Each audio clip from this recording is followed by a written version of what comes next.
call me a god. They call me a god.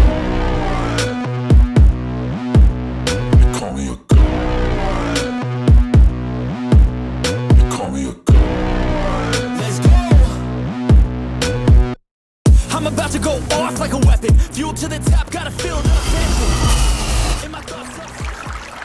Welcome back, everybody. Hit that like, hit that subscribe, comment down below. Today we're going to be talking, and join the membership if you wanted to get exclusive perks. And just to support the channel, support your boy. You know what I'm saying? I'm out here making videos. If you want to show a little support, totally appreciate it. If not, it's okay as well. But today we're going to talk about basically what happened after the preseason game.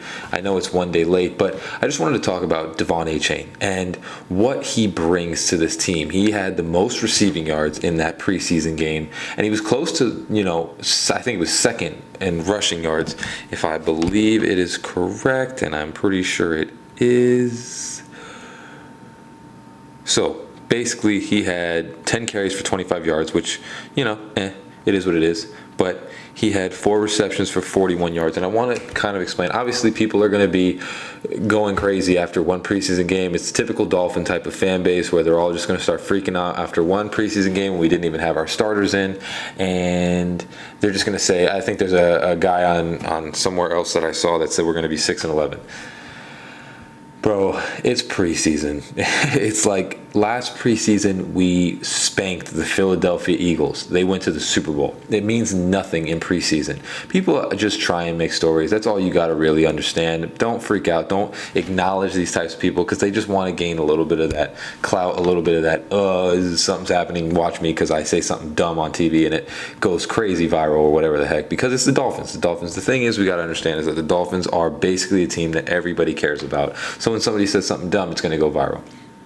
But Devon Achane, what we saw yesterday when it came to Devon Achane was pretty spectacular, and it's pretty much hyping me up to see this season and see what he can do, because it kind of showcased to me exactly what I was saying before, where it was what he can bring to this offense that we did not have last year, something that is very unique to this offense. Plus, also, we're going to watch the Kendre Miller. Still got love for him, even though he's on the Saints. We'll get to see what Kendre Miller does. I'm hearing really good things about him.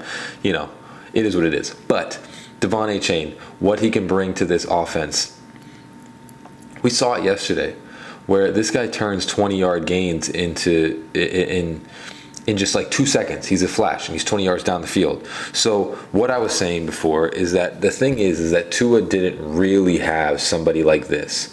There was even a play where Devon Achane, I think he was running, what was it, either a wheel or a slant, forgot what it was, and he caught the ball, and he got smacked, like he got decked, and still held onto the ball. I mean, first off, if you watch what he was doing yesterday, he did look definitely looked bigger. He definitely looked bigger. Obviously, he's not going to be the biggest guy on the field, but he definitely looked bigger. And there was a moment where I saw him pass blocking, and he wasn't terrible. Like, he was actually pretty good. Not pretty good, but he could use work, but he was definitely doing his thing. What I can say is that Devon Achane is going to bring a different type of offense to this team, which you got to see a little bit of it in the preseason, where he's the pass-catching running back that Chase Edmonds was supposed to be last year. And you saw it. Like, he definitely I think there was another one where he was, I think he was running an in route from the running back position. And the route that he ran was so clean. I think we almost had the first down. It was by the goal line. It was when Mike White was throwing it to him, I'm pretty sure. And he ran such a clean route that it just confused every defender right there. It was so nice to see something like that, because again, people can talk all these different things, but Mostert and all the other running backs we have, they can't really run routes. Like Gaskin looked really good as well. I don't know what we're doing with Gaskin, but it seemed to be Gaskin kind of had his thing going. Gaskin looked really good, but they don't run routes like Devon Achane, where he runs like a wide receiver, and it's going to give Tua such a safety blanket. You saw it where he just throws it out, and the hands are great. He didn't drop a pass. And the hands of Devon Achane are just spectacular. And the thing is he is just growing. He's just a rookie.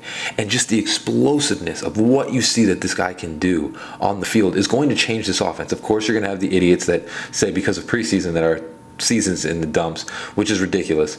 But Devon Achane, man, just really, it's nuts to see what he's starting to become and what he can be. It's like, it is the perfect running back to have in this offense. He's the perfect style because he's so versatile. He's a weapon everywhere he goes.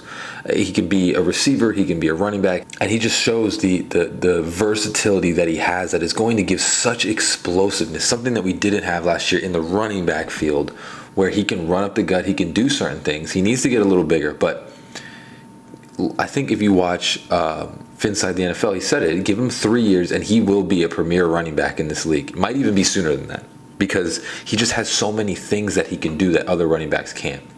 Also, what I wanted to talk about is Erik Ezukanma, man. Ezukanma. He is really, I mean, this is the second preseason in a row that he's showcasing that he is explosive. He's definitely going to be on the field this year.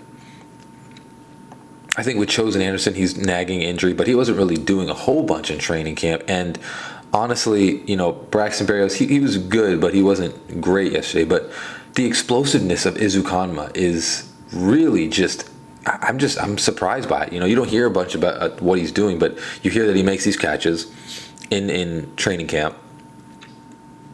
But what he did yesterday, I didn't realize how fast he was. I mean, his explosiveness is nuts, and I wouldn't be surprised. I'm making a bold take.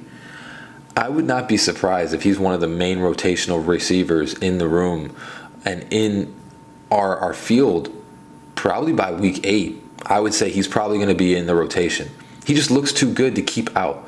He looks too explosive. He's definitely going to have red zone packages that keep him there because he has that spectacular catch ability. He can leap over people. But the explosiveness and the just not wanting to go down, you see it every time. And last year in preseason, he looked really good with Skylar Thompson. And now this year, they're putting all these plays for Ezukanma, and all he is doing is greatness. He's just really, really showcasing that he can do some things. I'm making a bold take. I think Ezukanma is going to be part of the main rotation. Week 8. I would say week 8. He's going to be part of the main rotation. You just can't keep someone like that out of the lineup. I like Braxton Berrios. He does a couple of good things. Robbie Chosen, I don't really know what's going on with him. I just don't think you can keep Ezukanma out of the lineup. He just shows too much versatility. He just shows too much explosiveness to just keep someone like that out of the lineup. They are going to have packages for him. I have to have packages for explosive players. Ezukanma is one of them. You cannot keep that guy off the field. He will create plays for us, and you're going to see some packages for him. And Devon Achane, I mean, he just showcases a whole different style that we've never had before, and it's a different type of player. It's a receiver / running back, and he can do both. He showed it last night. The running needs to have a little bit more work, but obviously, the offensive line wasn't doing that great as well. I think he's just going to make this team elite, man. It's crazy. We have so many explosive players. Everybody needs to calm down. It's the first preseason game. We didn't even have Tua in. Clearly, what we can do after this preseason game is say that Tua's a starting quarterback. The other two guys kind of, they're backups. That's what they're meant to be. They're meant to be backups. We're going to be fine. Excuse me. It's making me burp. But just wanted to make a quick video talking about some of the offensive players that we had that showcased some awesomeness yesterday. But as always, hope you have a great rest of your day. Fins up, baby. Peace.